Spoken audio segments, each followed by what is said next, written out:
Bismillahirrahmanirrahim. Assalamualaikum dan salam sejahtera kepada semua pelajar program matrikulasi Kementerian Pendidikan Malaysia, pensyarah-pensyarah Kolej Matrikulasi dan juga warga Kementerian Pendidikan Malaysia dan juga hadirin hadirat sekalian yang sudi hadir ke sesi webinar Perkongsian Pintar Peluang Penajaan Pendidikan tahun 2023 bersama-sama badan penaja yang berpotensi menjadi penaja kepada pelajar-pelajar program matrikulasi Kementerian Pendidikan Malaysia sesi 2022-2023. Terima kasih sekali lagi kerana sudi mengikuti sesi webinar ini. Tujuan utama sesi webinar pada hari ini adalah untuk memaklumkan dan menghibahkan kepada semua pelajar program matrikulasi Kementerian Pendidikan Malaysia dan juga semua ibu bapa tentang peluang-peluang beasiswa dan penajaan yang diusahakan oleh Bahagian Matrikulasi Kementerian Pendidikan Malaysia dengan jalinan kerjasama bersama-sama dengan Badan Penaja Agensi Luar. Baiklah, saya perkenalkan diri saya dahulu. Saya, Dr. Nurul Fadni binti Abdul Syukur, penolong pengarah Bahagian Matrikulasi Kementerian Pendidikan Malaysia, akan menjadi hos webinar pada hari ini. Bersama-sama dengan saya hari ini ialah barisan panel webinar yang didatangkan khas dari Badan Penaja yang berpotensi menawarkan penajaan pengajian pelajar-pelajar khususnya di peringkat University Club. Oleh itu, izinkan saya memperkenalkan barisan panel pada hari ini. Pertama, panel yang didatangkan khas dari MARA iaitu Encik Muhammad Faris bin Razwan, di mana pengarah dua bahagian pengajuran pelajaran MARA. Apa khabar tuan? Kabar baik. Alhamdulillah. Selamat Hari Raya kami ucapkan. Terima kasih kerana sudi bersama-sama kami iaitu Bahagian Matrikulasi pada hari ini. Selamat Hari Raya juga berbaju Melayu saya hari ini. Okey, terima kasih. Terima kasih Cik Faris. Dan seterusnya kita perkenalkan panel kedua iaitu daripada Yayasan Bank Rakyat, Puan Yusrina Izani binti Najib Fahmi, Eksekutif Jabatan Penajaan Pendidikan Yayasan Bank Rakyat. Apa khabar Puan Yusrina? Khabar baik, Alhamdulillah. Okey, terima kasih kerana sudi bersama-sama kami hari ini di hari bulan Syawal yang masih Syawal ini. Tak ada open house ke hari ini? Baru lepas open house ni, sampai suara pun dah tak ada, dah tu banyak sangat masih lemang. Lemang kan? Okey, saya pun dengan lemang ni lepas ni kita exercise, workout balik. Alright. Dan seterusnya saya perkenalkan panel kita ketiga iaitu didatangkan khas dari YTL Cement Scholarship mewakili YTL Cement Sdn Bhd iaitu Encik Ahmad Fitri bin Aziz, Eksekutif Kanan Sumber Manusia. Apa khabar Encik Ahmad Fitri? Assalamualaikum. Alhamdulillah baik. Waalaikumsalam. Selamat Raya Doktor ya. Selamat Raya di mana hari tu? Saya raya pertama di Sabak Berdam, kemudian terus ke Kuala Lumpur lah. Kuala Lumpur. Okey, selamat Hari Raya maaf zahir dan batin. Okey, terima kasih kepada semua ahli-ahli panel kita yang cantik dan handsome sebelaka hari ini dengan ada yang pakai baju Melayu, ada yang berkot. Okey. So, oleh itu Bahagian Matrikulasi Kementerian Pendidikan Malaysia mengucapkan jutaan terima kasih kepada semua ahli-ahli panel kerana sudi turut serta pada webinar pada pagi ini. Oleh itu, melangsungkan webinar kita hari ini, baiklah kita mulakan sesi ini. Sebagaimana untuk kita kongsikan dahulu sedikit sebanyak usaha Bahagian Matrikulasi bagi memberi peluang dan ruang kepada pelajar-pelajar untuk mendapatkan penajaan dan beasiswa Badan Penaja. Oleh demikian, kita lihat objektif program penajaan pendidikan iaitu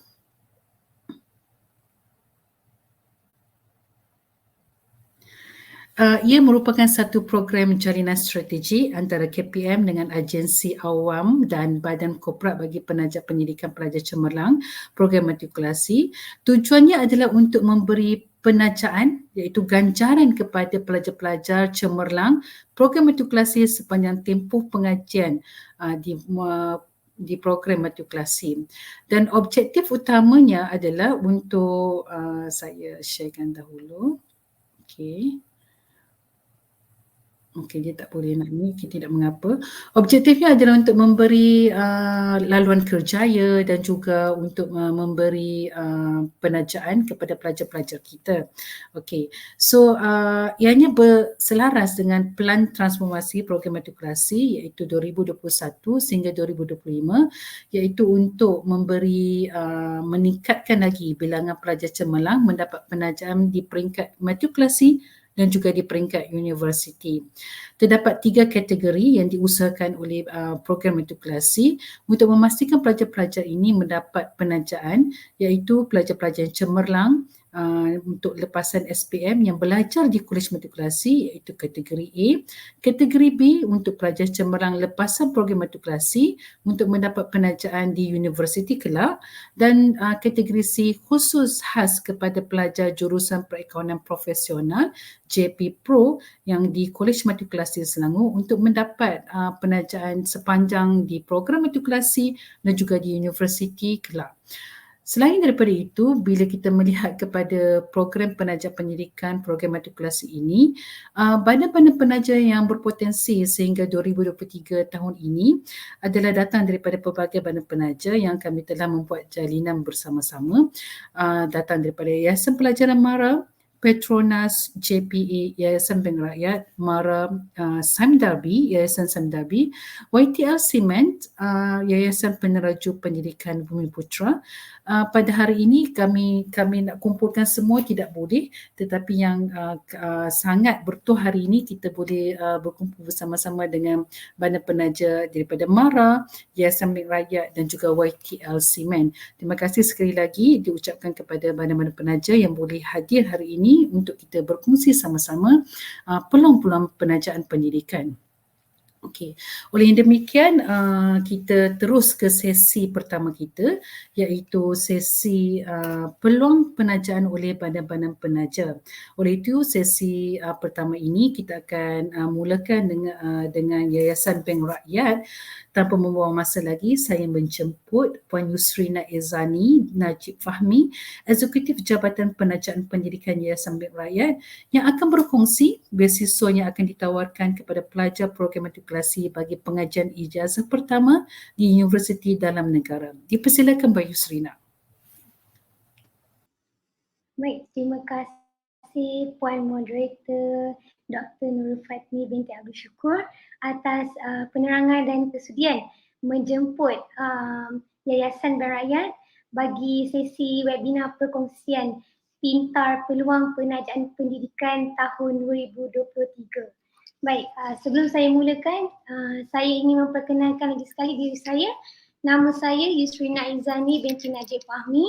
Saya wakil daripada Yayasan Bank Rakyat dan dengan ini selamat datang ke Yayasan Bank Rakyat para pelajar yang saya kasihi sekalian,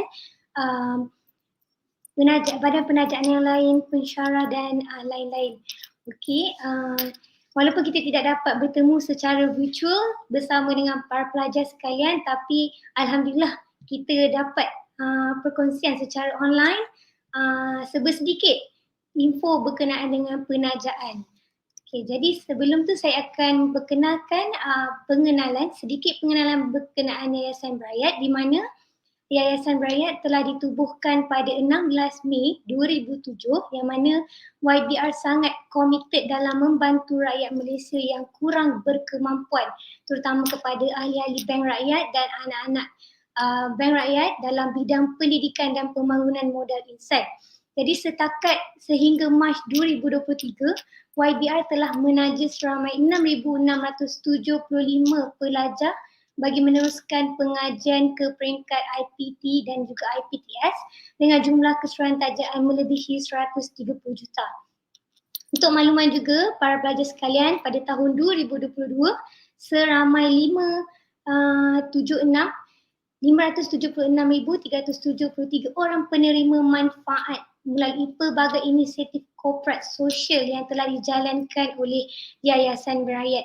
Jadi kalau ikutkan sebelum ni, saya pasti para pelajar pernah dengar Bank Rakyat, tapi mungkin ada segelintir pelajar yang tak pernah dengar lagi tentang Yayasan Bank Rakyat. Sebelum ni hanya familiar dengan Bank Rakyat, tapi Yayasan Bank Rakyat belum lagi kenal kan. Jadi saya akan bawa rapat dengan pelajar untuk kita kenal lebih rapat lagi berkenaan dengan penajaan Yayasan Bank Rakyat. Okey.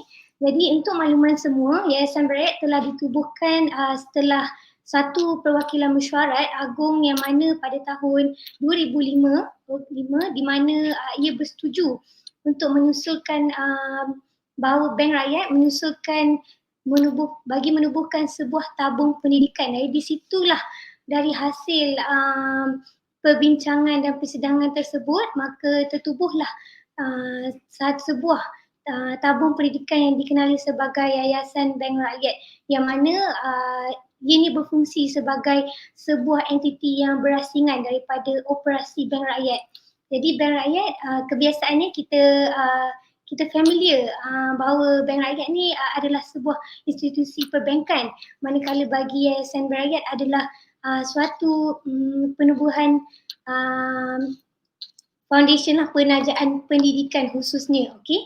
Jadi untuk pengisian dana Yayasan Bank Rakyat ini, okey, yang diperolehi menerusi sumbangan sebanyak 0.5% daripada pegangan saham setiap anggota Bank Rakyat, individu dan koperasi pada setiap tahun. Jadi daripada sumbangan dividen ataupun saham pemegang anggota saham Bank Rakyat ni, maka tertubuhlah, maka pengisian dana tersebut diguna pakai sepenuhnya oleh Yayasan Bank Rakyat untuk mempertingkatkan lagi taraf sosioekonomi rakyat Malaysia yang kurang berkemampuan, khususnya dalam pendidikan tanpa mengira bangsa, agama dan jantina. Okey. Antara visi Yayasan Bank Rakyat adalah memupuk rakyat Malaysia melangkaui ekonomi sara hidup melalui pendidikan holistik. Manakala misi Yayasan Bank Rakyat adalah menjadi pemangkin bagi peningkatan ekonomi dan taraf hidup yang lebih tinggi melalui program dan inisiatif berasaskan pengetahuan. Baik, para pelajar sekalian, okey, memandangkan saya dah buat pengenalan sedikit berkenaan Yayasan Bank Rakyat. Jadi daripada mana peratusan pecahan dana daripada anggota saham yang diterima tadi dialokatkan di Yayasan Bank Rakyat, yang mana 60% khususnya khususnya bagi pembiayaan pendidikan boleh ubah ataupun PPBU dan kebajikan umum, manakala 19% daripada hasil dividen anggota saham tersebut bagi pelaburan, 14% bagi perbelanjaan operasi dan 7% adalah rizab. Okey. Okey, inilah yang dinanti-nantikan kepada bagi semua pelajar, yang mana Yayasan Bank Rakyat ada satu produk yang sangat popular di mana ia dinamakan sebagai pembiayaan pendidikan boleh ubah ataupun nama singkatannya ialah PPBU. Baik, apakah itu PPBU? PPBU merupakan produk pembiayaan pendidikan yang ditawarkan kepada pelajar bagi melanjutkan pengajian secara sepenuh masa bagi peringkat pengajian tinggi dari sijil kemahiran, diploma kemahiran, ijazah sarjana muda, profesional, ijazah sarjana dan doktor falsafah kepada seluruh rakyat Malaysia yang layak dalam subjek-subjek akademik dan kemahiran.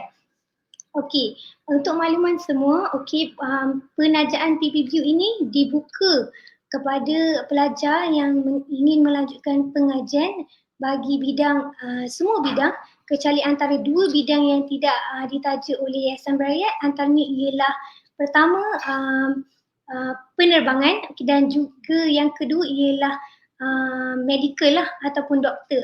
Dua bidang ni sahaja yang tidak ditaja oleh Yayasan Bank Rakyat, tapi yang selain daripada dua bidang ini ditaja oleh Yayasan Bank Rakyat. Okey, kita move on to syarat-syarat permohonan, di mana yang pertama mestilah warga negara Malaysia lah. Okey, yang kedua adalah had kelayakan umur. Mestilah setiap permohonan pembiayaan penajaan pendidikan mestilah ada kelayakan umum yang mana bagi peringkat CJ kemahiran, diploma, ijazah sarjana muda dan profesional mestilah berumur antara 18 tahun dan ke atas dan tidak melebihi 30 tahun, dan bagi peringkat ijazah sarjana tidak melebihi 45 tahun, manakala bagi peringkat PhD tidak melebihi 50 tahun. Okey, jadi yang ketiga adalah akaun simpanan bank rakyat, yang mana setiap pelajar perlulah membuka akaun simpanan bank rakyat sekiranya telah mendapat tawaran daripada Yayasan Bank Rakyat dengan deposit hanya RM100 sahaja. Tujuannya adalah kerana sebaik saja pelajar menerima tawaran daripada Yayasan Bank Rakyat, setiap semester Yayasan Bank Rakyat akan mengkreditkan duit penajaan ke dalam akaun simpanan bank rakyat pelajar sendiri, dan para pelajar diamanahkan untuk membuat pembayaran sendiri kepada pihak universiti lah. Itu sebabnya kenapa antara syarat permohonan mestilah membuka akaun simpanan bank rakyat.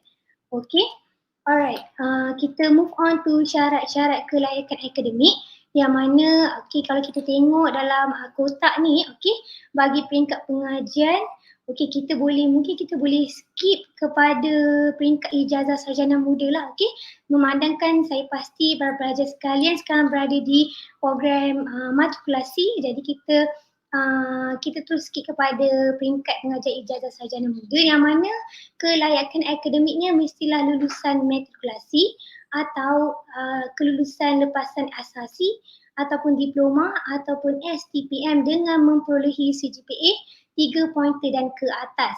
Jadi kalau CGPA 3 pointer dan ke atas, layaklah untuk mohon PPBU Yayasan Bank Rakyat. Kalau move on next in the future, kalau let's say para pelajar nak sambung ke peringkat profesional, antara syarat kelayakan akademik kelulusan diploma ataupun ijazah sarjana muda dengan perolehi CGPA 3 pointer dan ke atas juga. Manakala kalau nak sambung master lagi pun mestilah kelulusan ijazah sarjana muda dengan memperolehi CGPA 3 pointer dan ke atas.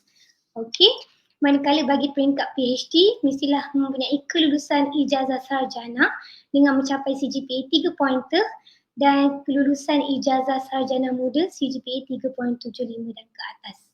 Alright, move on to tempoh penajaan. Yang ini sangat penting. Sebab ini pun saya akan skip juga, yang mana kita akan fokus pada peringkat pengajian ijazah sarjana muda, yang mana tempoh penajaan maksimum oleh Yayasan Bank Rakyat PPBU adalah selama 8 semester atau bersamaan 4 tahun ataupun 10 semester 4+1 lah. Bagi peringkat pengajian profesional, tempoh maksimum adalah sebanyak 3 tahun. Bagi peringkat ijazah sarjana, master adalah selama 2 tahun sama ada kerja khusus ataupun by research. Dan bagi ijazah kedoktoran PhD adalah selama 3 tahun ataupun kalau kita ambil PhD in mode 3+1 lah. Jumlah pembiayaan. Yang ni pun sangat penting. Saya pasti para pelajar semua tak sabar dah nak tahu, nak buat comparison ni mana satu badan penajaan yang menawarkan jumlah pembiayaan yang terbaik. Tapi tak apa, jangan risau. Kita boleh kaji dan kita boleh tengok dulu yang mana yang bersesuaian dengan syarat kelayakan kita lah. Jadi jumlah pembiayaan bagi PPBU Yayasan Bank Rakyat, kita move on to ijazah sarjana muda, yang mana sekiranya pelajar mendapat tawaran UiTM dan juga Politeknik, jumlah maksimum tajaan setiap semester adalah sebanyak bagi kos sastra dan sains berbeza, yang mana bagi kos sastra RM3,250 dan bagi kos sains RM3,500. Ada sedikit perbezaan di situ, yang mana kalau pelajar lihat kos sastra slightly lebih rendah sedikit daripada sains, sebab kita faham bidang sains agak tinggi sedikit yuran dia. Jadi di situ kita kaji yang mana ini adalah bersesuaian dengan jumlah pembiayaan kos sastra dan sains UiTM dan Politeknik. Jadi jumlah keseluruhan tajaan bagi kos bagi sastra adalah sebanyak 26,000 dan bagi sains adalah sebanyak 28,000. Move on to bagi pelajar yang ingin melanjutkan ijazah sarjana muda selain daripada UiTM, yang mana universiti yang lain lah, UTM, UM dan sebagainya. Jumlah maksimum tajaan setiap semester akan diberikan adalah sebanyak RM4,750 dan jumlah keseluruhan tajaan adalah sebanyak RM38,000. Manakala kalau nak sambung bagi peringkat profesional, RM4,750 lah jumlah maksimum setiap semester yang akan diberikan. Bagi peringkat master pula RM6,000 setiap semester, dan bagi PhD sara diri bulanan RM800 termasuk dengan yuran pengajian bergantung kepada bidang yang diterima. Move on to peratusan bayaran balik. Untuk makluman para pelajar sekalian, kalau para pelajar lihat di papan skrin, kita ada dua kotak lah, yang mana yang pertama insentif sehingga Oktober 2020. Yang mana ini diguna pakai bagi pelajar terdahulu lah yang telah mendapat tawaran Yayasan Berhayat. Tapi di sebelah kanan, insentif kotak insentif berkod kuasa September 2020 dan seterusnya akan mengguna pakai peratusan bayaran balik inilah, yang mana sekiranya student mencapai CGPA 3.5 sehingga 4 pointer, kadar insentif adalah sebanyak 100%. Jadi bayaran balik 0%. Kita akan terus convert jadi scholarship. Tak perlu bayar balik lah. Tapi sekiranya student mencapai 3.33 sehingga 3.49, kadar insentif ada sebanyak 90% dan bayaran balik adalah sebanyak 10% dan berikutnya. Sekiranya student mencapai bawah daripada 2.49, maka kadar insentif adalah 0% lah, yang mana pelajar harus membayar semula keseluruhan jumlah pembiayaan. Baik, bayaran balik.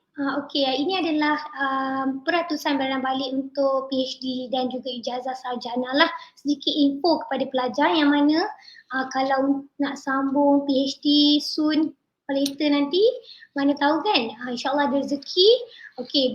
Berikut adalah peratusan bayaran balik yang mana kita menggunakan pakai lulus dan gagal. Keputusan mengikut status lulus dan gagal, yang mana insentif kalau lulus PhD ataupun thesis tersebut, maka tak perlulah bayar balik dan 100% convert jadi scholarship. Dan sekiranya gagal dan tidak dapat tamat pada tempoh pengajian yang telah ditetapkan, maka kenalah buat pembayaran balik 100%.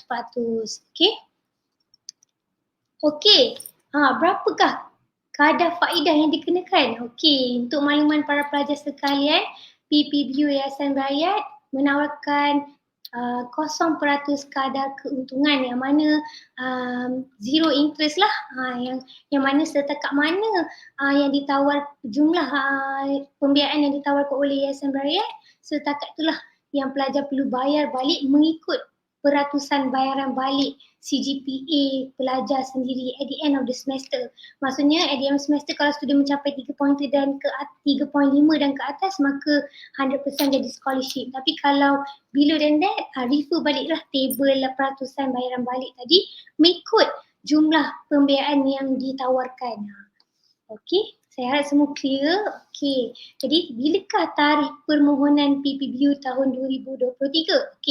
Sila take note ni para pelajar sekalian. Saya tahu semua dah tak sabar dah nak mohon, nak tahu, nak cari mana pada penajaan yang sesuai. Maka untuk PPBU Yayasan Berhayat, kebiasaannya kita akan buka permohonan selama tempoh sebulan lah, bermula daripada September sehingga Oktober. Bagi peringkat pengajian, diploma kemahiran, CG kemahiran, ijazah sarjana muda, profesional, ACCA, sarjana dan juga PhD. Bolehlah standby kalau nak tahu lebih lanjut tentang tarikh permohonan yang akan dibuka. Bolehlah follow laman sosial Yayasan Berhayat untuk tahu tarikh permohonan, tarikh pembukaan PPBU. Tata cara bagi memohon PPBU amat mudah, yang mana permohonan sekarang ni semua secara online dah, tak ada dah secara manual. Tak perlu datang ke Bank Rakyat untuk mohon secara manual. Maka pertama mestilah layari laman web Yayasan Berhayat di www.yayasanberhayat.com.my.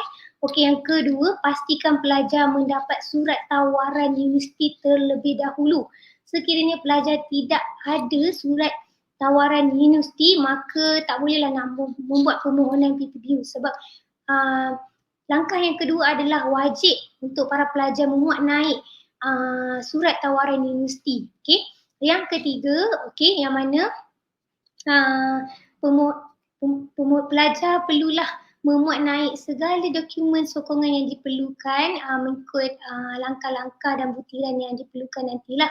Okey, yang keempat, selepas saja tamat ataupun selesai submit permohonan, okey, maka step yang kelima adalah pelajar yang memenuhi syarat kelayakan, okey, akan disaring dan akan dijemput untuk menjawab online quiz. Okey, so sekiranya pelajar mencapai certain percentage untuk online quiz tersebut, maka barulah pihak Yayasan Berhayat akan mengeluarkan surat tawaran Yayasan Bank Rakyat. Okey, jadi dekat sini ada beberapa langkah lah yang para pelajar perlu harungi dulu sebelum nak dapatkan penajaan PPBU Yayasan Bank Rakyat ni. Bukan mudah. Orang kata kalau kita nak dapat penajaan beasiswa sepenuhnya, tapi kita berusaha, insyaAllah saya pasti para pelajar sekalian semua bijak pandai belaka. Jadi untuk permohonan ijazah sarjana muda hanya melalui proses sehingga online quiz sahaja. Tapi kalau sekiranya nak sambung ke peringkat master dan juga PhD, ada lagi langkah yang lebih tinggi lah, yang mana pelajar perlu menghadiri sesi temuduga. Yang itu nanti kita akan cerita dengan lebih lanjut kemudian bila nak sambung master. Okey, baik.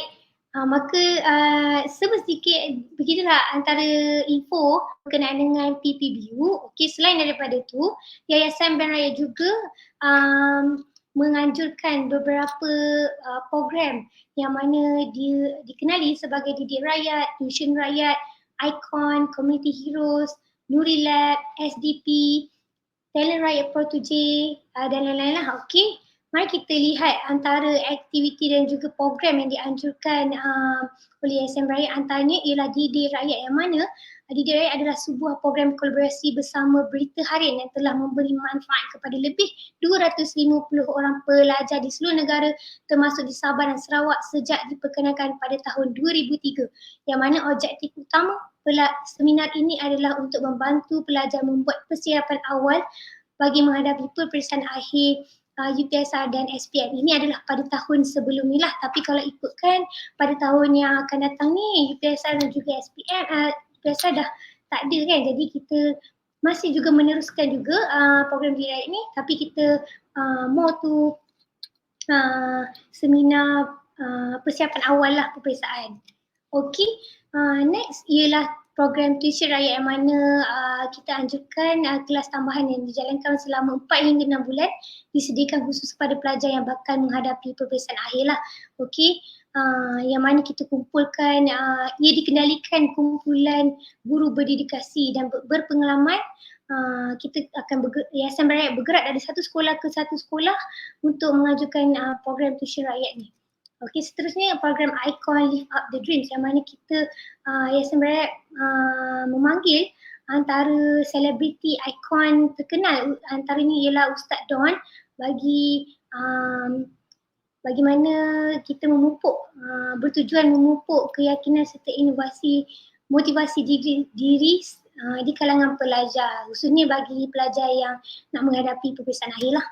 Okey, kemudian Yayasan Rakyat menjalankan juga aktiviti Community Heroes, yang mana melalui inisiatif pembangunan komuniti, yang mana kita memupuk para pelajar tajaan Yayasan Rakyat sendiri untuk menjadi sukarelawan yang dipanggil sebagai Community Heroes.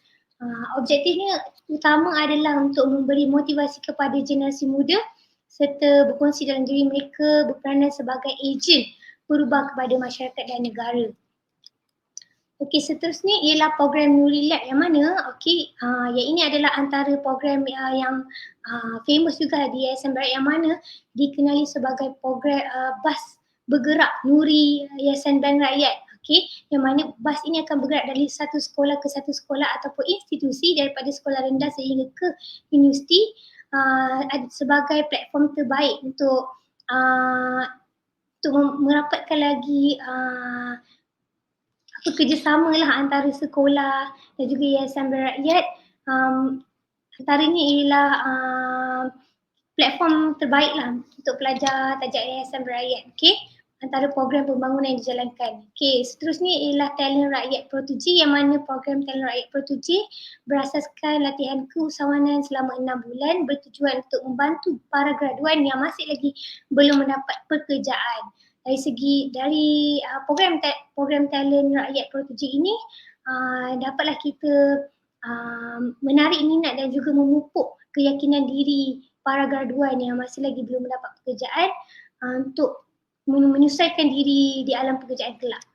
Okey, seterusnya ialah 7C Miss, okey, yang mana Yayasan Berakyat berkolaborasi bersama dengan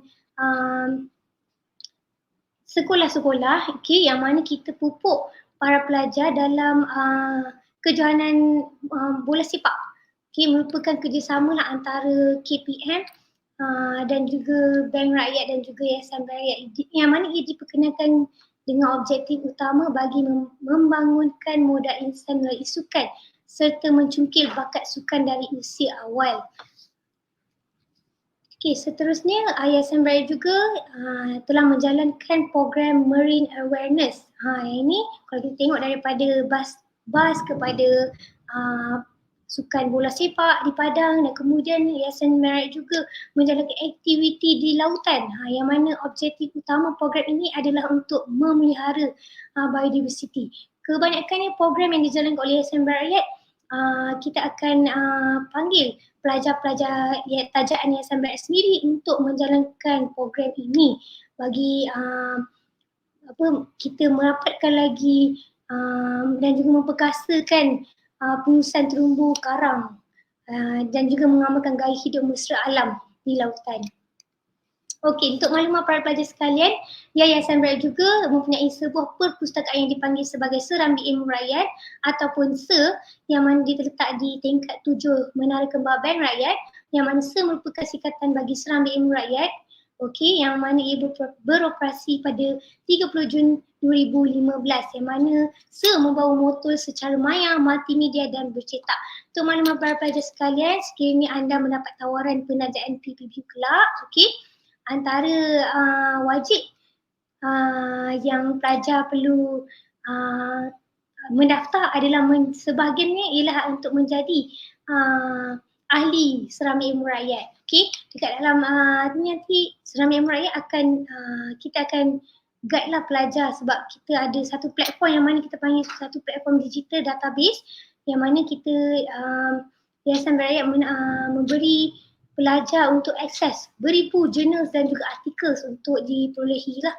Okey, seterusnya adalah program bantuan awal pengajian atau dipanggil BAP, adalah merupakan bantuan tunai one off lah yang diberikan kepada keluarga yang kurang berpendapatan rendah bagi yang telah menerima tawaran kemasukan universiti bagi peringkat diploma dan juga ijazah sarjana muda ke IPTS atau IPTA. Okey, alright. Okey, saya rasa kita telah pun berada di penghujung, yang mana para pelajar sekalian kalau nak tahu dengan lebih lanjut berkenaan dengan tarikh-tarikh pembukaan permohonan PPBU Yayasan Berakyat, bolehlah para pelajar follow Facebook Yayasan Berakyat ataupun Instagram official YBR, Instagram, LinkedIn, dan juga boleh layari laman web di www.yayasanberakyat untuk mengetahui lebih lanjut berkenaan dengan syarat kelayakan, info-info terkini dan juga tarikh pembukaan permohonan PPBU sepanjang tahun. Okey, maka dengan ini saya akhirkan webinar, sesi webinar Peluang Kerjaya program meritokrasi. Sekian, terima kasih. Saya kembali kepada Yang Berusaha, Puan Moderator Dr. Nurul Fatmi.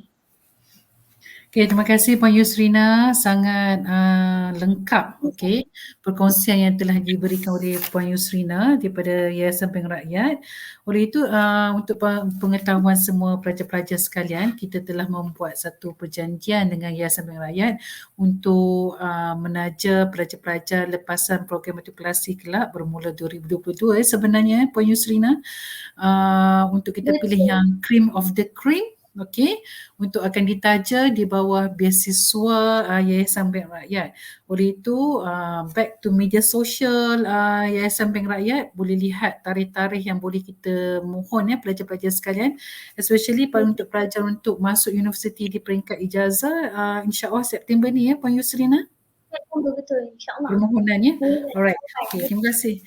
Terima kasih banyak Puan Yusrina. Oleh itu, tanpa membuang masa lagi, kita ke badan penaja yang seterusnya, iaitu kita beralih kepada badan penaja kedua iaitu MARA.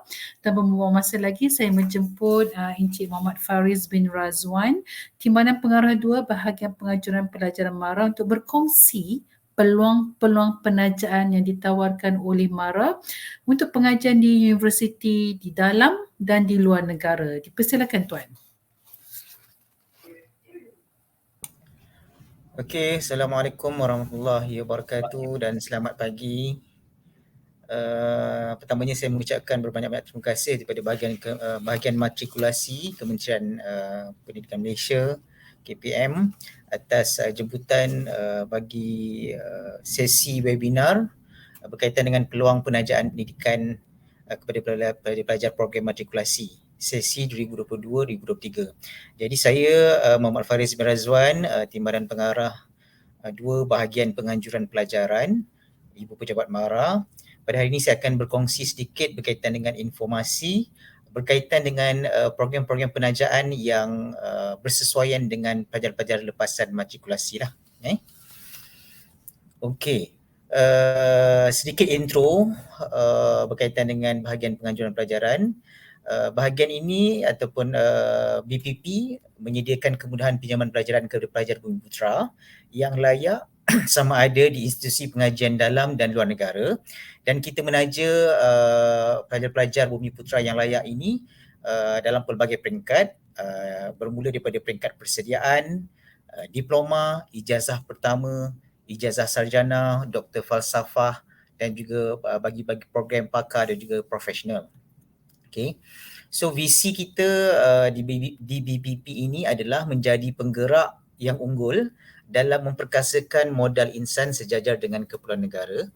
Misi kita pula adalah menguruskan program pinjaman pelajaran dengan cekap, berkualiti dan berintegriti, dan objektif bahagian kita, bahagian penganjuran pelajaran, menyediakan kemudahan pinjaman pelajaran kepada pelajar Bumiputera yang layak dalam pelbagai peringkat untuk melanjutkan pengajian sama ada di institusi pengajian tinggi dalam negara ataupun luar negara mengikut bidang-bidang keutamaan dan kepakaran negara lah. Okay. Dan kita juga melaksanakan program pembangunan pelajar kepada pelajar-pelajar tajaan kita, dan kita juga memberi peluang dan menyediakan informasi kepada pelajar-pelajar dalam kebolehpasaran pelajar-pelajar yang kita telah taja lah. Maksudnya bahagian kita juga mewujudkan melaksanakan program-program yang boleh memberikan peluang-peluang pekerjaan lah, kerana kita berkolaborasi dengan pihak industri di luar untuk menyediakan peluang-peluang pekerjaan kepada pelajar-pelajar yang telah tamat pengajian di bawah tajaan kita. Okey, ini adalah sedikit orang kata ringkasan apa ekosistem penajaan pelajaran MARA lah. Maksudnya apakah core business bahagian kita? Inilah dia. Bermula dengan kita menaja pelajar, dengan pelbagai peringkat lah, foundation, sarjana, first degree, PhD dan sebagainya. Kemudian kita akan bila kita dah taja tu, kita akan ada buat intervention. Dari segi pembangunan pelajar tu, kita akan tengok dari segi pemantauan prestasi pelajaran dia lah. Kita akan minta slip peperiksaan bagi setiap semester. Kemudian kalau pelajar-pelajar yang mempunyai masalah dalam, kalau prestasi akademiknya tidak berapa bagus, kita akan buat program intensif untuk kita pastikan CGPA dia okey lah untuk naik balik lah. Okay. Dan kita juga ada buat program-program berbentuk career, career development. Dan selepas tu kita bila pelajar-pelajar ni dah tamat pengajian, kita akan boleh lakukan engagement dengan industri. Kita pun ada buat MOU dengan pihak universiti dan juga industri. Dan seperti mana yang saya bagi tahu tadi, kita juga ada career crafting. Career crafting ni lebih kepada Carnival Kerjaya lah. Dan juga kita pun akan mewujudkan satu portal Alumni Mara, yang mana dalam portal ini akan kita himpunkan semua informasi berkaitan dengan peluang-peluang pekerjaan, apa saja melibatkan penajaan pelajaran, kita boleh akses melalui portal Alumni Mara ni lah. Okey, kita pergi yang pertama, penajaan pelajaran. So ini adalah maklumat umum, bagi bila kita bercerita tentang penajaan, apa yang kita nak taja kepada pelajar sama ada dalam negara ke luar negara, ini adalah info umum lah yang perlu pelajar-pelajar tahu. Contohnya kalau dalam negara, kita kena mengikut seperti mana kriteria yang telah ditetapkan oleh Kementerian Pengajian Tinggi lah. IPT yang pelajar-pelajar akan belajar ataupun yang akan pelajar akan masuk bagi peringkat ijazah sarjana muda, first degree nanti, mesti memastikan dia adalah 4 setara, IPT tersebut adalah 4 setara dan ke atas lah. So dalam kita punya kajian ataupun berdasarkan rekod kita sekarang ni, kalau kita tengok 4 setara tu universiti awam dah dalam negara sekarang ni dah ada 4 universiti awam yang dapat 4 setara. Kalau IPTS ada 2. Kalau yang dari segi 5 setara ni, universiti awam ada 7, Government Link University GLU ada 2, dan juga IPTS ada 6. Dan kalau 6 setara, universiti awam ada 5, GLU 1 dan juga IPTS ada 2. Kalau GLU ni seperti mana yang pelajar-pelajar tahu, contohnya seperti Universiti Tenaga Nasional UNITEN, MMU Multimedia University, Universiti Teknologi Petronas. Jadi ini adalah contoh-contoh bagi Government Link Universities ataupun singkatannya adalah GLU. Ada juga pelajar-pelajar yang menyambung pengajian peringkat ijazah pertama di institusi pendidikan Mara. Contohnya di College Politek Mara, KPTM. Universiti Politek Mara sekarang telah dinaik taraf menjadi universiti, Universiti Politek Mara. Kemudian Universiti Kuala Lumpur dan juga German Malaysian Institute. So ini adalah 4 institusi di bawah Mara, yang mana pelajar-pelajar juga menyambung pengajian di institusi ini dan kita boleh memberi tajaan. Itu di dalam negara. Untuk di luar negara pula, kita kena tengok QS World University Ranking lah. Yang mana QS Ranking ni setiap tahun berbeza-beza. Dan kalau kita nak tengok, kalau Mara sendiri telah menetapkan kita untuk World Top University ni, kita nakkan top 50 lah, ataupun kita nak tengok top 10 ranking by subject. Contohnya kalau bidang pengajian kita dari segi perakaunan tu, kita nak tengok bidang perakaunan tu ranking dia berapa di negara-negara yang kita nak belajar ataupun di universiti yang kita nak belajar tu. Jadi kita pula clusterkan ikut negara-negara. Contohnya kalau di US dan juga UK, kita telah tetapkan mestilah top 20. Kemudian kalau di developed country ranking, developed countries, negara-negara yang maju, top 10. Kalau developing countries, top 5 lah. Contoh-contoh bagi negara-negara yang membangun, kita senaraikan kat sini seperti contoh Denmark, Sweden, Norway, Netherlands, Finland, New Zealand, Switzerland, Germany, Kanada dan sebagainya lah. Dan developing country seperti contoh China, India, Taiwan dan Russia. So ini adalah sedikit info umum universiti yang macam mana kita boleh taja. Maksudnya kat sini saya nak sampaikan mesejnya adalah pelajar-pelajar kena pastikan kalau program pengajian di dalam negara nanti, maksudnya nak masuk first degree nanti, nak belajar kat universiti awam ke, IPTS ke, GLU ke, ataupun institusi pendidikan MARA ke, kena tengoklah kriteria yang kita telah tetapkan ni. Maksudnya 4, kalau yang IPT-nya hendaklah 4, sekurang-kurangnya 4 setara dan ke atas. Okay. Dan kalau pengajian di luar negara pula, kena tengok rankingnya berdasarkan QS ranking lah. Okay. Ranking tu kita boleh tengok dari segi ranking universiti itu sendiri, yang pertama. Yang keduanya ranking by subject ataupun ranking by program lah. Alright. Untuk program-program penajaan MARA dalam negara ke luar negara ke, ini adalah 9 strategic focus area ataupun ini adalah 9 bidang-bidang utama yang kita fokus lah. Okay. Sekiranya bidang pengajian kita yang kita nak belajar nanti dalam first degree termasuk dalam 9 ni, okey lah, kita boleh taja. Sekiranya tidak tersenarai dalam 9 ni, kita tak boleh nak taja lah. Okay. Sebab di bawah MARA juga kita ada list senarai universiti, senarai IPTS, senarai college yang hanya berdaftar dengan kita sajalah. Dan universiti-universiti ataupun IPTS ataupun college tersebut pula, tidak semua bidang pengajian di universiti tersebut, tidak semua bidang pengajian di college tersebut yang kita taja. Saya ambil contoh, kalau saya kata UIA, Universiti Islam Antarabangsa, tersenarai dalam senarai universiti yang MARA taja. Okay? Tetapi tidak semua bidang pengajian di dalam di UIA tersebut yang kita tajalah. Jadi macam mana nak tahu? Ketika iklan keluar di secara online di portal rasmi MARA nanti, kita boleh tengok dalam sistem ada senarai universiti-universiti dan juga bidang-bidang pengajian yang kita tawarkan lah. So yang 9 bidang ini adalah engineering and environment, natural science, medical science. Di bawahnya adalah sub-sub bidang lah. Okay.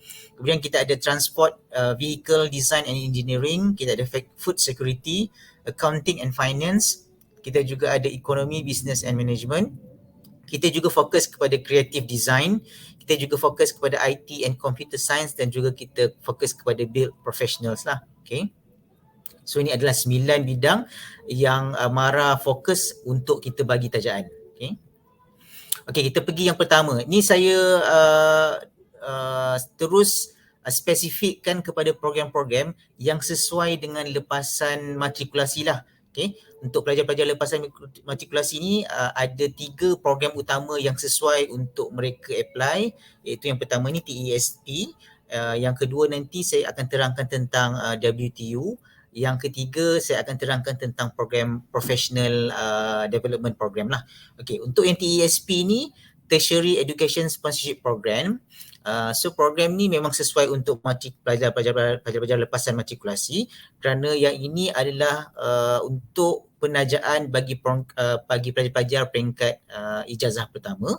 Okey, apa yang kita perlukan, okey. Kalau di peringkat diploma, okey, diploma ni sebenarnya diploma ni tidak berkaitan dengan matrikulasi lah, sebab kita juga menanja pelajar-pelajar diploma, tetapi pelajar-pelajar diploma di institusi pendidikan MARA sahaja yang kita taja. Okay. Kalau program-program diploma tu ada di universiti awam, ada di universiti IPTS, di kolej-kolej swasta dan sebagainya, kita tak taja. Kita hanya menaja program-program diploma di kolej-kolej ataupun institusi pendidikan di bawah MARA sahaja. Okey.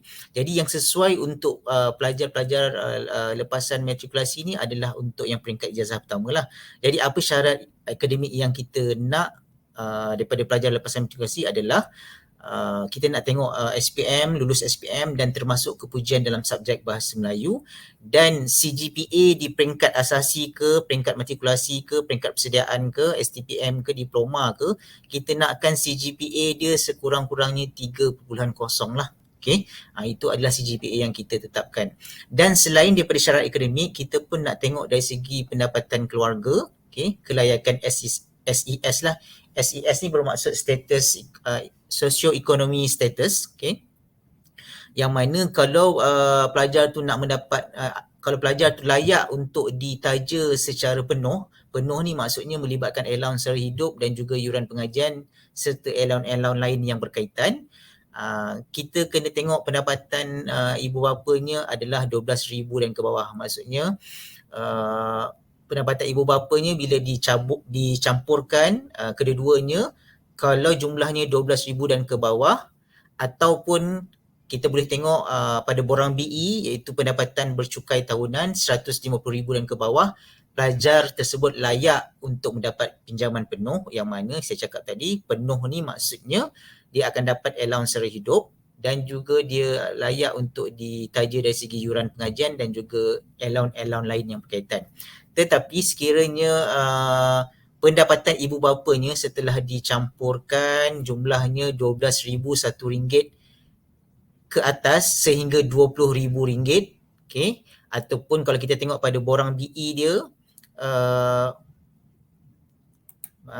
kalau kita tengok pada borang BE dia 150,000 RM1 ke RM250,000, pelajar ni layak untuk kita taja sebahagian saja. Sebahagian saja bermaksud kita hanya menaja dia yuran sahaja. Allowance sara hidup, allowance lain yang berkaitan tidak layak lah. Okay. Dan sekiranya pendapatan bercukai tahunan ibu bapa melebihi RM250,000, pelajar tersebut tidak layak langsung untuk mendapat tajaan daripada MARA. Okay. So ini adalah untuk penajaan bagi peringkat ijazah pertama lah. Okay. Kemudian yang ini adalah untuk keluar negara. Yang tadi ni, okay, TESP ni memang untuk penajaan di dalam negara saja. Okay. Untuk yang luar negara, kita ada program World Top University seperti mana yang saya bagi tahu tadi. Tawaran ini kepada pelajar-pelajar yang nak sambung first degree dia, okay, bagi yang cemerlang untuk menyambung pengajian dia di 50 universiti terbaik dunia atau di universiti 10 terbaik mengikut subjek ataupun program di negara yang terpilih lah. Kita merujuk kepada QS World Ranking Universities. Okay. Pemilihan bidang pengajian juga tertakluk kepada dasar dan syarat-syarat yang sedang berkuat kuasa lah. Maksudnya nanti apabila iklan keluar, kat situ kita terus adakan syarat-syarat, boleh rujuk lah ada syarat-syaratnya dan dasar-dasar yang kita telah tetapkan. Okay. Untuk ijazah pertama ni, kita pun nak tengok dia boleh datang daripada pelajar-pelajar itu adalah lepasan A-level ataupun daripada pelajar IB, okay, ataupun yang berkaitan dengan dalam konteks sekarang ni adalah daripada pelajar persediaan matrikulasi lah. Okay. Kalau untuk yang matrikulasi kita nak CGPA-nya sekurang-kurang 3.60. Okay. Ini saya mengambil contoh ni adalah dasar ketika tahun 2022 lah. Okay. Semasa iklan yang lepas. Untuk tahun ni kita belum keluarkan iklan lagi, jadi mungkin syarat ini akan ada perubahan, sama ada kekal CGPA sekurang-kurangnya 3.6 ataupun mungkin akan dinaikkan lagi. Itu saya belum boleh bagi orang kata satu benda yang muktamad lah, sebab kita akan keluarkannya secara muktamadnya apabila iklan tu dikeluarkan. Okay. Di samping CGPA yang kita tetapkan tu, kita pun nakkan dia punya IELTS band sekurang-kurangnya 6.5 lah. Okay. Ataupun TOEFL 100/120. Okay. Ataupun SAT 1,200/1,600. Okay. Yang ini kena merujuk kepada QS ranking. Kita nak tengok universiti yang dia apply tu mestilah 50 yang terbaik di dunia, ataupun dari segi bidang pengajian dia kita nak tengok dia adalah duduk dalam 10 ranking yang terbaik di dunia lah. Okay. Yang ini dari segi kelayakan SES, socio-economic status ni berbezalah dengan dalam negara, sebab yang luar negara ni lagi tinggilah kosnya kan. Okay. Jadi untuk yang kalau pelajar tu layak untuk dapat tajaan penuh, pendapatan ibu bapanya adalah 40,000 dan ke bawah, okay, ataupun pendapatan bercukai tahunan adalah 400,000 dan ke bawah. Tetapi sekiranya pelajar itu layak untuk ditaja yuran saja, maksudnya sebahagian tajaan saja, sekiranya ibu bapanya punya pendapatan adalah RM40,001 hingga RM60,000, ataupun pendapatan bercukai tahunan adalah RM400,001 hingga RM600,000. Okay. Ini adalah penajaan di luar negara di bawah tajuk ataupun skim dia World Top University Program, WTU. Okay. Kemudian yang ini juga sesuai untuk pelajar-pelajar matrikulasi, iaitu kita namakan Professional Development Program ataupun singkatannya PROPI. Okay. Tawaran pinjaman ini untuk peringkat profesional ataupun pakar di universiti terpilih dalam dan luar negara. Yang Pro-P ni boleh dalam negara boleh, luar negara pun boleh. Bidang pengajian juga tertakluk kepada dasar-dasar dan syarat. Maksudnya apabila iklan keluar nanti kita akan letakkan syarat-syarat apa yang berkuat kuasa lah. Okay. Dan setakat ni kita fokus kepada perakaunan. Bila saya tengok tadi di awal-awal webinar ni tadi, moderator ada kongsikan tentang jenis-jenis college matrikulasi lah di bawah KPM, dan saya ternampak ada satu tu berkaitan dengan perakaunan. Jadi mungkin lepasan matrikulasi yang perakaunan ni boleh memohon ataupun sesuai untuk program ni. Contohnya kalau di bawah bidang perakaunan ni, kalau di bawah skim Professional Development Program ni bolehlah memohon program ACCA. Okay. Tapi apa kelayakan dia? Kelayakan akademik dia, pelajar ni memiliki ijazah sarjana muda yang diiktiraf, sekurang-kurangnya CGPA 3.0 dan ke atas atau setaraf, dan ACCA, untuk ACCA tu 4 kertas terakhir saja atau 1 tahun pengajian. Okay. Untuk ICAEW sekurang-kurangnya 6 kertas, itu professional dan advanced level. Sekiranya tidak mencukupi syarat 2-3 di atas, pengalaman kerja selama 3 tahun dalam bidang berkaitan boleh dipertimbangkan. Okay. Jadinya mungkin program untuk matrikulasi ni nanti untuk masuk program profesional di bawah ICA ni kita boleh, pelajar-pelajar boleh memohon lah. Okay. Tapi sekiranya nanti bila iklan yang sebenar keluar, kita boleh rujuk apakah syarat-syarat yang sebenar dan spesifik lah untuk lepasan matrikulasi. Okay. Untuk dalam negara tidak melebihi 40 tahun dan luar negara tidak melebihi 35 tahun. Okay. Dan universiti-universiti ataupun IPT yang terpilih hendaklah diiktiraf oleh badan bertauliah profesional dalam negara lah. Okay. Dan yang untuk yang luar negara ni kita rujuk jugalah macam mana yang saya cakap untuk program World Top University tadi. Kita boleh merujuk kepada QS World University Ranking lah. Okay. Kita tengok by subject bagi bidang. Bidang-bidang yang kita nak untuk sambung tu lah. Okay. So 3 program yang sesuai untuk pelajar-pelajar lepasan matrikulasi. Yang pertama ni TESP. TESP ni maksudnya peringkat ijazah pertama dalam negara yang biasa lah. Okay. Yang kedua WTU. Okay. WTU tu maksudnya untuk first degree di luar negara. Okay. Dan yang ketiga ni untuk professional program. Kalau yang untuk khususnya untuk yang perikawanan tadi boleh mohon untuk program SCCA. Okay. Okay. Itu di peringkat ijazah pertama. Dan sekiranya mara juga, kita pun ada menyediakan penajaan untuk pelajar-pelajar yang nak sambung peringkat master dan juga PhD. Ini mungkin tidak berkaitan, bukanlah tidak berkaitan. Ini mungkin masih jauh lah untuk pelajar-pelajar matrikulasi ni kan, tak terfikir lagi nak buat master ke tidak, nak buat PhD ke tidak, belum sampai lagi. Tapi nak bagi tahunya kepada pelajar-pelajar, kita menyediakan program-program untuk yang graduate excellent program lah untuk pelajar-pelajar sarjana, master dan juga PhD lah. Okay. Mungkin yang ni saya tidak terangkan secara lanjut lah. Cuma nak bagi tahu je kepada pelajar-pelajar yang MARA pun ada sediakan peluang untuk siapa-siapa yang nak menyambung pengajian di peringkat master dan juga PhD. Alright. Pelajar-pelajar juga kita ada sediakan pendahuluan. Ni adalah program-program lain selain daripada penajaan. Maksudnya selain daripada yang program yang saya sebut tadi, kita pun ada sediakan orang kata penajaan berbentuk wang pendahuluan. Tapi wang pendahuluan ni lebih kepada pelajar-pelajar yang belajar di institusi ataupun kolej di bawah MARA sahajalah. Okay. Maksudnya apa institusi yang di bawah MARA, seperti contoh Kolej Politek MARA, Universiti Kuala Lumpur, GMI ni adalah German National Institute, okay, ataupun Universiti Politek MARA, okay, yang KUPTM tu telah dinaik taraf menjadi universiti lah.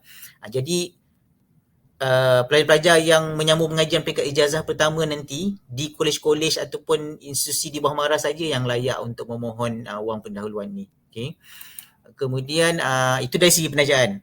Saya pun dah beritahu awal tadi, selain daripada penajaan, kita pun ada sediakan program-program berbentuk pembangunan pelajar, iaitu dari segi pemantauan lah, kita pun ada membuat pemantauan career development. Okay. Kalau pelajar-pelajar nak pergi luar negara tu, kita ada buat pre-departure taklimat sebelum dia pergi fly, kita pun menghantar mereka ke kursus-kursus bina semangat seperti kursus bina negara lah, okay, untuk meningkatkan jati diri sebagai rakyat Malaysia sebelum mereka menetap dan belajar di luar negara. Ini adalah di bawah program-program pembangunan pelajar. Okay. Ini adalah dia punya keterangan-keterangan bagi setiap program-program di bawah pembangunan pelajar.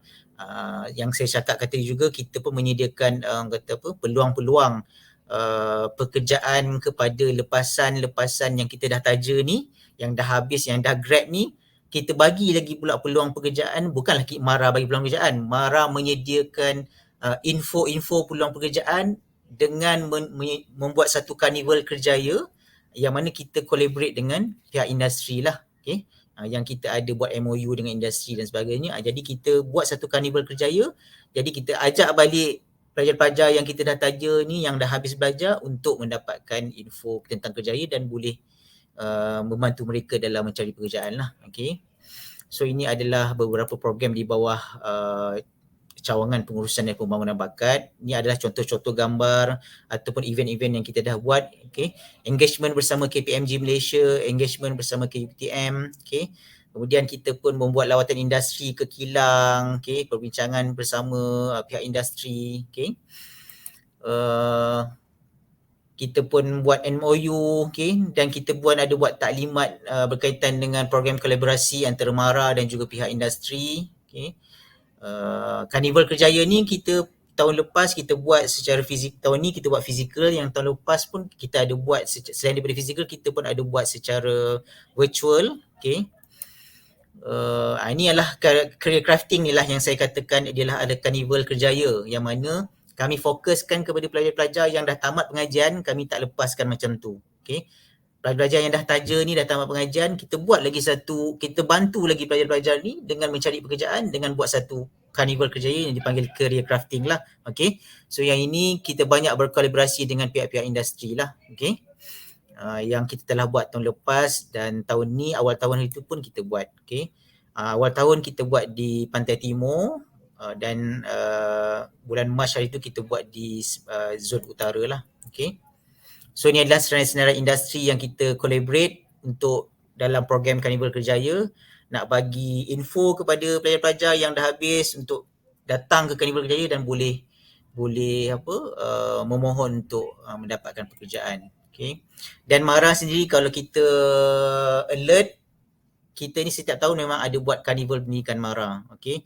Lebih-lebih lagi apabila pelajar-pelajar yang lepasan SPM ni dapat je result nanti, masa itulah kita akan buat Karnival Pendidikan MARA, dan di situlah nanti banyak info-informasi semua IPT di bawah MARA, IPT awam, IPTS akan bergabung di satu tempat di lokasi-lokasi yang kita tetapkan untuk memberikan informasi lah untuk menyambung pengajian di peringkat yang seterusnya. Okay. Jadi itu saja saya punya taklimat secara ringkas. Okay.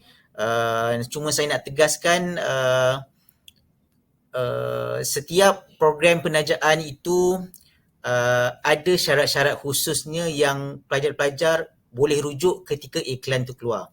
Jadi untuk yang terdekat, pelajar-pelajar lepasan matrikulasi boleh memohon program TESP yang saya cakap tadi, Tertiary Education Sponsorship Program, yang akan iklannya keluar pada 5 Mei hari Jumaat dan akan berakhir pada 18 Mei 2023. Iklan akan dibuka selama 2 minggu saja. Jadi kalau pelajar-pelajar lepasan matrikulasi ni yang kata kalau dah tamat, saya tak pastilah doktor, kalau diorang dah tamat, dah ada result dan sebagainya, bolehlah mohon, sebab kita nak tengok dia punya result CGPA matrikulasi tu at least 3.0 kan. Tapi sebenarnya lagi satu yang saya terlupa, pelajar-pelajar ni kalau dia nak mohon penajaan kita, dia kena register dulu di universiti itulah yang dia nak masuk untuk first degree tu.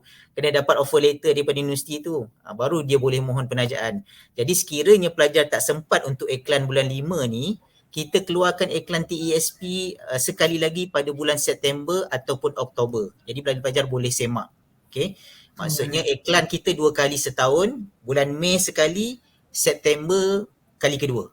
Jadi pelajar-pelajar matrikulasi mungkin yang tak dapat lagi scroll, tak dapat lagi tawaran universiti mana-mana, Kalau tak sempat yang Mei, mungkin boleh apply ketika bulan September nantilah. Okay. Terima kasih Cik Faris. Okay. Mungkin saya ada satu soalan, maksudnya memang Mei ni kami tidak sempat lah Encik Faris kerana pelajar-pelajar baru habis peperiksaan final exam mereka pada bulan Mei, dan insya-Allah dalam bulan Jun ke Julai itu baru mendapat CGPA dan final keputusan. Oleh itu rasanya untuk peluang keduanya September ni bolehlah pelajar-pelajar program matrikulasi boleh memohon ya Encik Faris. Betul. Kalau macam tu terus, keadaannya memang September nantilah. September lah kan. So terus ke website MARA. Betul, website MARA je. Faris, alright.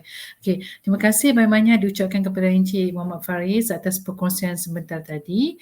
Oleh itu pelajar-pelajar sekalian, apa yang telah ditekankan oleh Encik Faris sebentar tadi adalah untuk kita alert, bersedia dengan iklan-iklan yang ditawarkan oleh pihak MARA, khususnya kepada pelajar-pelajar program matrikulasi yang mana kita boleh grab the opportunities adalah untuk TESP, untuk penajaan di ijazah dalam negara, dan juga WTU untuk di luar negara, dan juga PROPI iaitu untuk pelajar-pelajar jurusan perekonomian profesional di Kolej Matrikulasi Selangor boleh mendapatkan penajaan, pembiayaan daripada MARA. Dan yang apa yang penting kita pelajar-pelajar kena bersedia dengan tarikh-tarikh iklan penawaran penajaan oleh MARA.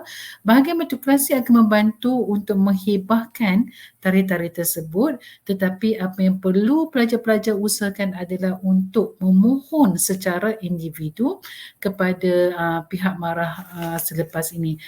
Terima kasih sekali lagi kepada Encik Faris, Muhammad Faris bin Razwan, Timbalan Pengarah 2 Bahagian Pengajaran Pelajaran MARA.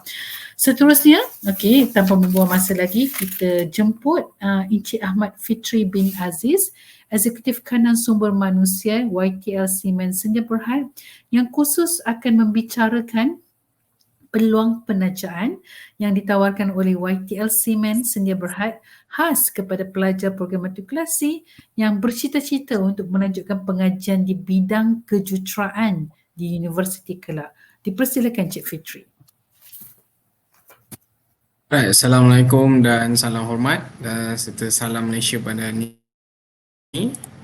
Okey. Alright. Terima kasih pada Puan Moderator pada hari ini, Dr. Nurul Fatni, yang berusaha dan dihormati Barisan Pentadbiran dan Pengurusan Bahagian Matrikulasi KPM dan Kolej Matrikulasi KPM. Serta yang dikasihi Barisan Pelajar Kolej Matrikulasi KPM serta rakan panelis yang lain lah. Okey, tidak terlewat untuk saya ucapkan selamat Hari Raya pada semua. So saya perkenalkan diri saya sekali lagi. Saya Ahmad Fitri bin Aziz, Eksekutif Kanan Jabatan Sumber Manusia yang mewakili syarikat YTL Simen akan membentangkan atau berkongsi pada anda semua para pelajar program tajaan beasiswa yang ditawarkan oleh syarikat kami. Okey, pertama sekali bagi pihak Jabatan Sumber Manusia YTL Simen, kami berbesar hati dan mengucapkan ribuan terima kasih kepada pihak pentadbiran dan pengurusan bahagian matrikulasi melalui Dr. Nurul Fatni sebagai penolong pengarah sektor dasar dan perancangan atas kesudian berjemput kami untuk sesi webinar peluang penajaan pendidikan, yang mana kita akan berkongsi lebih lanjut berkenaan dengan peluang-peluang penajaan yang ada lah. Okey, alright. Okay, mengenai YTL Simen, untuk makluman hadirin sekalian, para pelajar, ibu bapa, bahagian pentadbir, YTL Simen Group ialah sebahagian daripada kumpulan syarikat YTL Corp yang mempunyai pelbagai bentuk perniagaan, yang mana dalamnya adalah dalam industri seperti utility di bawah YTL Power, telekomunikasi YTL Communication melalui line Yes 5G, bahagian binaan iaitu kami sendiri YTL Simen, industri hartanah YTL Land dan Development, industri hospitality YTL Hotels, serta pembinaan dan kejuruteraan di bawah YTL Construction. Dengan statusnya sebagai syarikat tempatan yang beroperasi serantau, YTL Simen ialah salah satu daripada pembekal bahan binaan yang terbesar di Malaysia dan mempunyai operasi yang kian berkembang di rantau Asia termasuk Singapura, Myanmar dan Vietnam.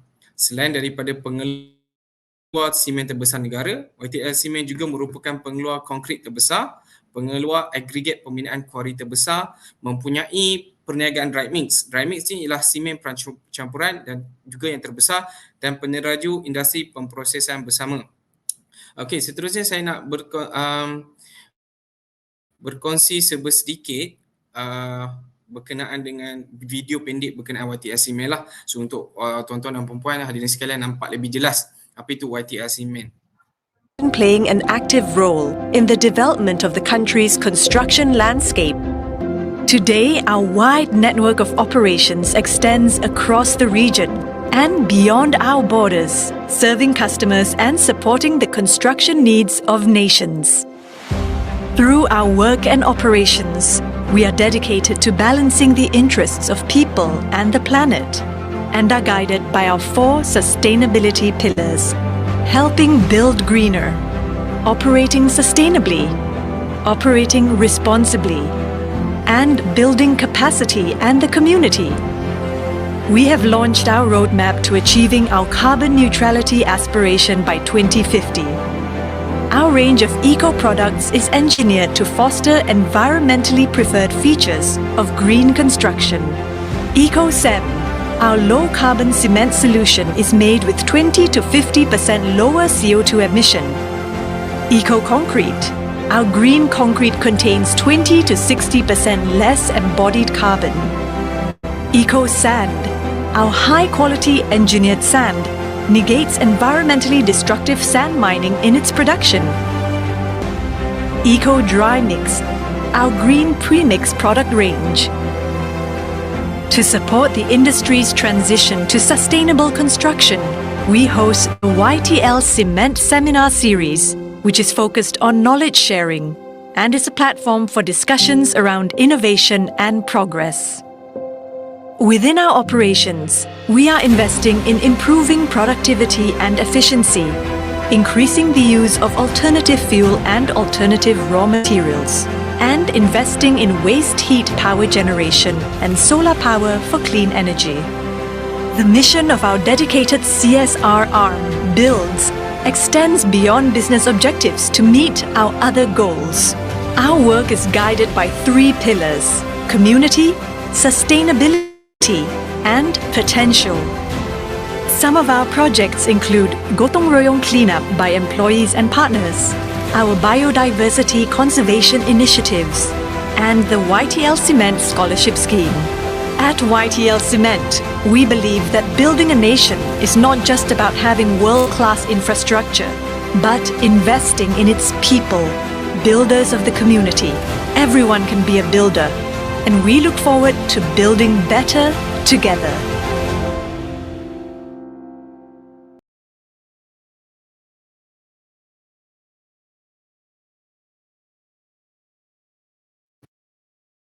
Okey, kita berbalik kepada beasiswa YTL Simen.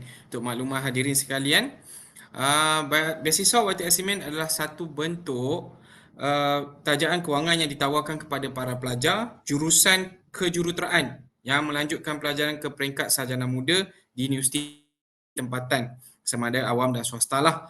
Di mana beasiswa ini ialah salah satu daripada program di bawah kelolaan BIOS, okey, iaitu yang merupakan bahagian CSR YTL Simen. Antara salah satu daripada tumpuan aktiviti BIOS ialah dalam membantu mengembangkan potensi dan kemahiran tenaga muda dalam menyokong kemajuan industri pembinaan Malaysia.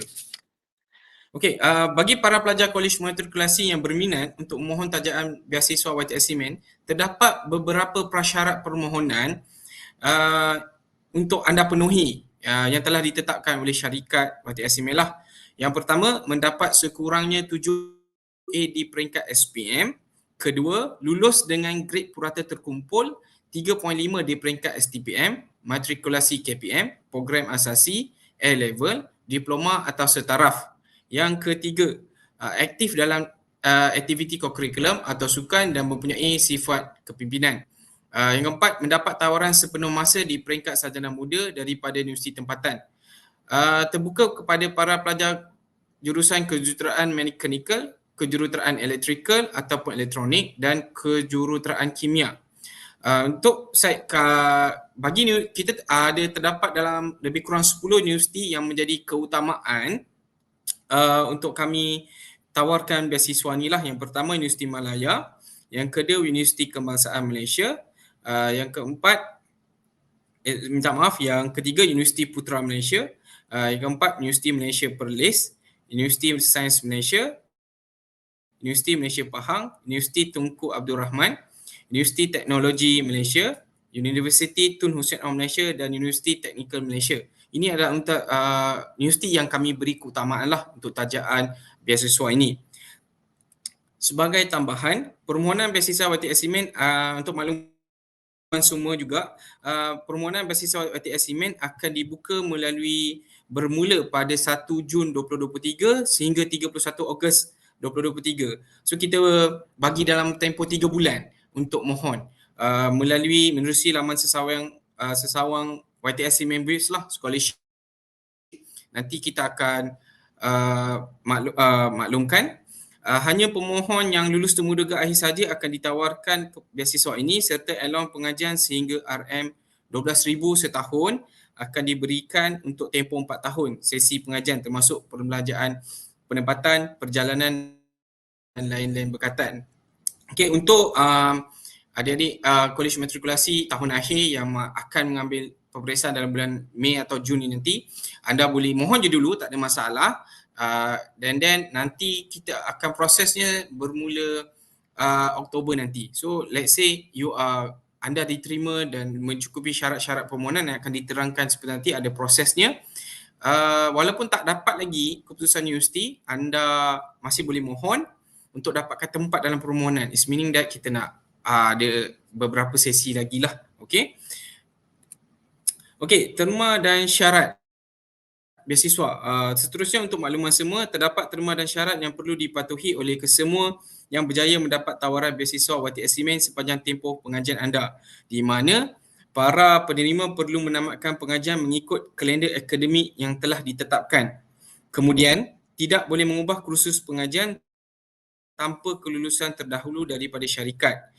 Sebagai contoh, saya bagi contoh, mungkin pelajar dapat tawaran tajaan beasiswa untuk program pengajian ke kejuruteraan mekanikal, tapi selepas 1 semester menghadapi masalah dan berbincang pada syarikat dan dia lebih berminat ke kejuruteraan kimia yang mana masih lagi di bawah tajaan. So pelajar boleh buat begitu dengan kelulusan lah, maksudnya nak berubah satu kos ke satu kos dengan kelulusan syarikat, tetapi dalam kos yang dinyatakan tadilah, mechanical engineering, electrical electronic engineering dan chemical engineering saja yang kita akan tawarkan beasiswa.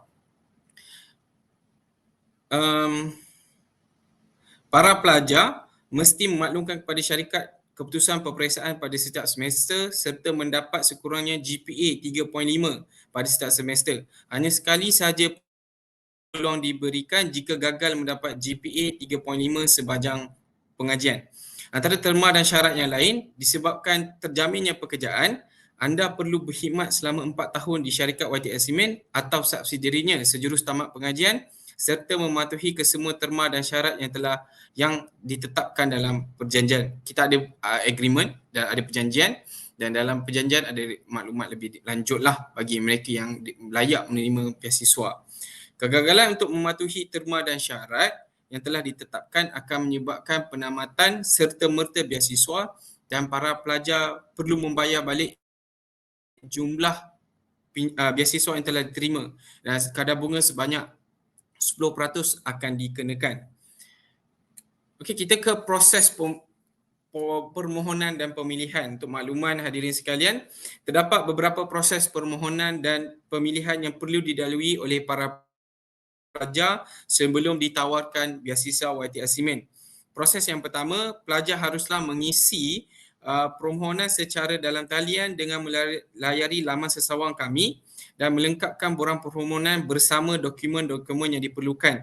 Dan seterusnya, calon yang memenuhi syarat-syarat permohonan akan menduduki ujian penilaian secara dalam talian, di mana ianya meliputi ujian personality, ujian numerical, ujian logikal dan ujian kefahaman. Selepas lulus ujian saringan tadi, calon yang berjaya akan dihubungi untuk saringan seterusnya di mana anda akan diminta untuk menyediakan video berdurasi 3 minit mengikut ketetapan informasi yang diperlukan. Antaranya pengenalan diri calon, sebab kenapa memilih kursus kejuruteraan, bagaimana tajaan beasiswa ini dapat membantu calon dan lain-lain yang akan dimaklumkan nanti. Bagi calon yang berjaya saringan tahap ketiga, anda akan melalui proses temuduga secara bersemuka bersama panel penilai kami dan segala kos-kos perbelanjaan akan ditanggung oleh pihak syarikat seperti penginapan dan pengangkutan. Selesai temuduga, calon yang dipilih oleh panel sahaja akan ditawarkan tajaan beasiswa YTR Simen bagi sesi 2023 dan akan dihubungi oleh pihak kami untuk proses selanjutnya. So untuk proses dan permohonan dan pemilihan ni secara ringkasnya, yang langkah pertama permohonan dan talian, langkah kedua online ujian saringan ataupun online assessment, langkah ketiga video berdurasi 3 minit hantar video, yang keempat temuduga secara bersemuka dengan panel temuduga, dan kelima langkah terakhir adalah tawaran lah daripada pihak kami. Untuk makluman anda semua, di YTR Simen seorang jurutera adalah tulang belakang kepada syarikat dan disebabkan itu mereka mempunyai laluan kerjaya terancang untuk membina kepakaran dan menjadi salah seorang daripada ahli pengurusan tertinggi. Berikut merupakan laluan kerjaya jurutera di YTR Simen. Hadirin sekalian boleh rujuk gambar seperti dalam lampiran lah, yang mana bermula di peringkat jurutera, kemudian beberapa tahun akan naik sebagai penolong jurutera kanan, kemudian beberapa tahun lagi jurutera kanan, naik lagi, kemudian penolong pengurus, menjadi pengurus kanan, menjadi penolong pengurus besar, dan akhir sekali pengurus besar lah. Ini yang terakhir, orang kata yang tertinggi dalam pengurusan tertinggi lah.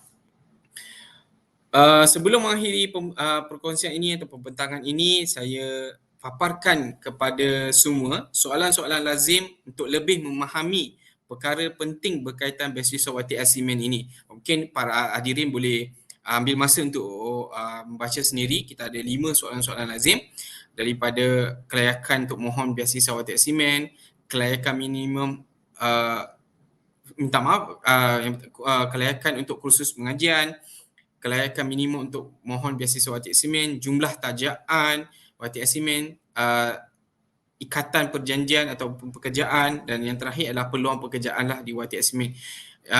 Untuk maklumat, maksudnya bagi pelajar yang menerima tajaan beasiswa ni, kerjaya itu dah terjamin. So minimum orang kata ikatan tu ada sebanyak 4 tahun lah. Ini yang perlu diambil orang kata perhatian. Okey, sekian saja dari saya, Ahmad Fitri, mewakili syarikat YTR Simen untuk memperkenalkan dan mempromosi beasiswa YTR Simen bagi sesi 2023. Besar harapan saya dan pihak pengurusan syarikat jika para pelajar Kolej Matrikulasi KPM yang bercita-cita menjadi jurutera terkemuka satu hari nanti beramai-ramai mohon tajaan beasiswa ini. Jangan sekali lepaskan peluang yang ada untuk kejayaan masa depan anda lah. Okey, sekian saja dari saya. Terima kasih. Wabillahi taufiq hidayah. Assalamualaikum warahmatullahi wabarakatuh. Terima kasih kepada Encik Ahmad Fitri. Ingat kepada adik-adik sekalian, saudara-saudari pelajar-pelajar program matrikulasi, yang sesiapa yang ingin bercita-cita untuk menjadi jurutera yang terkemuka, boleh memohon penajaan beasiswa di bawah YTL Simen Sendian Berhad. Alright. Oleh itu, terima kasih kepada semua barisan panel yang sudah berkongsi peluang-peluang yang ditawarkan oleh Badan Penaja daripada MARA, Yayasan Bank Rakyat, YTL Simen Sendian Berhad. Sebarang soalan boleh diajukan di ruangan chat, YouTube Live dan Facebook Live untuk para panel menjawab persoalan-persoalan yang mungkin timbul daripada pelajar-pelajar sekalian. Oleh itu, untuk meneruskan sesi webinar kita hari ini, saya kongsikan sedikit rekod keberhasilan pelajar-pelajar yang telah berjaya ditaja oleh Badan Penaja bermula pada tahun 2021 yang lepas sehingga 2022. Okey, saya akan sharekan. sepanjang 2021 dan juga 2022, seramai 78 orang pelajar 2021 telah ditaja oleh pelbagai badan penaja dan juga 241 orang pelajar telah berjaya ditaja oleh badan penaja di pelbagai peringkat di kategori peringkat program matrikulasi dan juga di lepasan matrikulasi di universiti. Itu adalah kita katakan success story penajaan pendidikan program matrikulasi kepada pelajar-pelajar program matrikulasi. Dan ini saya kongsikan, iaitu pelajar-pelajar yang telah berjaya ditaja di bawah pembiayaan pendidikan tertiary program Semara Ilmu Yayasan Pelajaran MARA. Hari ini Yayasan Pelajaran MARA tidak dapat bersama-sama kita, tetapi mewakili bahagian matrikulasi kami mengucapkan jutaan terima kasih kerana telah memberi tajaan kepada pelajar-pelajar jurusan sains, kejuruteraan dan juga perakaunan dan juga jurusan perakaunan profesional di Kolej Matrikulasi sepanjang setahun ini, iaitu sesi 2022 dan 2023. Dan selain itu, pada tahun lepas, tahun 2022, Yayasan Bank Rakyat telah berjaya menaja 25 pelajar lepasan program matrikulasi di pengajian ijazah pertama di Universiti Awam bagi tahun sepanjang tahun 2022 sehingga 2025. Tahniah kepada semua pelajar-pelajar dan juga terima kasih kepada Yayasan Bank Rakyat. Kepada MARA juga telah menaja ramai juga pelajar program matrikulasi, iaitu di bawah Propi dan juga WTU MARA. Oleh itu kami mengucapkan jutaan terima kasih kepada MARA juga, kepada YTL Cement. InsyaAllah tahun ini kita memulakan jalinan kerjasama kita dan kita mengharapkan, bahagian matrikulasi mengharapkan ramai pelajar kejuruteraan dapat ditaja di peringkat universiti kelak sehinggalah mendapat peluang pekerjaan kelak. Oleh demikian, kita ke sesi seterusnya, iaitu kita saksikan perkongsian success story, iaitu pelajar kita Cik Marhumi, pelajar program matrikulasi Kementerian Pendidikan Malaysia sesi 2021-2022 yang berjaya ditaja oleh Yayasan Bank Rakyat dan kini sedang mengikuti pengajian Bachelor of Computer Science Data Engineering with Honours dan mendapat 4 flat di matrikulasi dan cita-citanya adalah sebagai data analyst. Dipersilakan Cik Marhumi. Assalamualaikum dan salam sejahtera. Nama saya Cik Marhumi bin Cik Abdul Rahim. Saya merupakan alumni Kolej Matrikulasi Kelantan. Saya berasal dari Kota Baru, Kelantan. Sekarang saya sedang menyambung pengajian saya di di Universiti Teknologi Malaysia dalam bidang kejuruteraan iaitu Data Engineering. Pertama sekali saya ingin berterima kasih kepada pihak matrikulasi kerana memberikan saya peluang untuk berkongsikan pengalaman saya tentang tajaan pelajaran saya. Baiklah, saya ingin berkongsi pengalaman saya dalam memohon penajaan dan beasiswa. Saya telah memohon beberapa penajaan sepanjang hidup saya dan alhamdulillah saya telah diberi peluang untuk melanjutkan pelajaran saya dengan tajaan pinjaman boleh ubah Yayasan Bank Rakyat. Beasiswa yang saya terima terdiri daripada pembiayaan kos pengajian dan kos sara hidup. Pada umumnya, beasiswa ini membolehkan saya fokus pada pengajian saya tanpa perlu risau tentang kos yang diperlukan. Selain itu, beasiswa ini memberikan saya peluang untuk mengambil bahagian dalam program-program co-curriculum dan aktiviti sosial di universiti. Target saya sepanjang penajaan adalah untuk mencapai prestasi yang cemerlang dalam pengajian dan juga dalam kehidupan sosial. Saya berharap untuk memperoleh keputusan yang cemerlang dan memperoleh pengalaman yang bermanfaat semasa di universiti. Saya juga berhasrat untuk memberi balik pada masyarakat dan mengambil bahagian dalam projek sukarelawan semasa penajaan saya ini. Sekian ringkasnya pengalaman saya dalam memohon penajaan dan beasiswa. Saya berharap pengalaman saya ini dapat membantu mereka yang ingin memohon penajaan dan mendapatkan beasiswa yang sama. Terima kasih.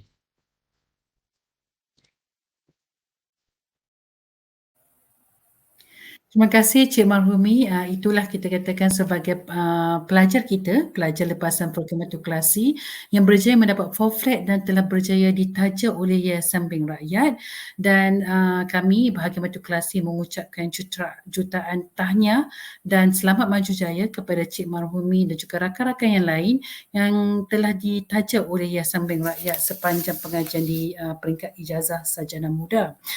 Dan oleh itu, tanpa membuang masa lagi, kepada semua saudara-saudari, pelajar-pelajar sekalian dan juga semua yang hadir hari ini, sebarang pertanyaan boleh diajukan di ruangan chat YouTube Live dan FB Live, dan Badan Penaja, panel akan berusaha untuk menjawabnya segera yang mungkin. Kepada semua pelajar dan warga KPM, sila isikan link SPL KPM yang akan dikongsikan di ruangan chat YouTube Live dan FB Live untuk direkodkan di SPL KPM dan untuk mendapatkan ECQ. Oleh demikian, kita sudah sampai ke penghujung webinar Peluang Penajaan Pendidikan. Suka ingin saya ingatkan kepada semua pelajar program matrikulasi KPM sesi 2022-2023, permohonan penajaan pendidikan dan beasiswa akan dibuka dalam bulan Jun 2023 ke atas. Dimohon kepada semua untuk bersedia dengan tawanan penajaan yang akan dihibahkan oleh bahagian matrikulasi seperti paparan ini.